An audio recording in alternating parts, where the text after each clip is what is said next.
Biz geçen geldiğimizde siz elektrik kesintisinden bahsetmiştiniz. Evet. Elektrik kesintisi hakkında herhangi bir gelişme oldu mu olmadı mı? Kesinlikle hayır. Olmadı değil mi? Kesinlikle olmadı. Peki kimse gelip sormadı mı? Hayır, hayır. Bir şekilde. Peki kesintiyi nasıl yapmışlar da bize bir anlatır mısınız? Nasıl yaptılar? Size sordular mı sormadı mı? Yok, kesinlikle sormadılar. Ben bir gün geldim, Evet. şu elektriği açtım ki yok.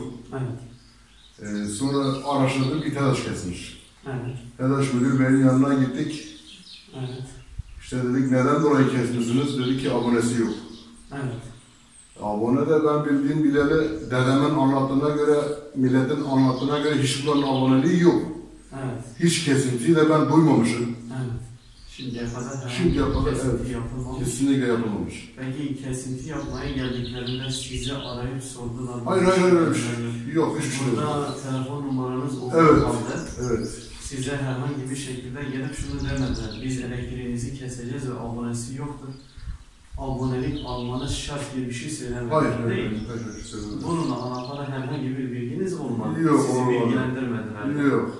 O zaman biz de Allah'ın izniyle gerekli mercilere iletmek üzere sizden bunu aldık. İnşallah. Başka söylemek istediğiniz bir şey var mı? Yok, işte vatandaş için, millet için buraya gece geliyor, ibadet ediyor, ışık yok, kapkaranlık Vesile olmuyor. alanı.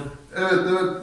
Şadırvanımız var, pislik içinde. Tuvaletlerimiz var, pislik içinde. Yıkayamıyoruz. Elektrik olmadığından dolayı Aynen. dinamo açılmıyor. Aynen, dinamo açılmadığı için de. Açılmadığınız için de siz temizlik de yapamıyorsunuz. Evet, aynen.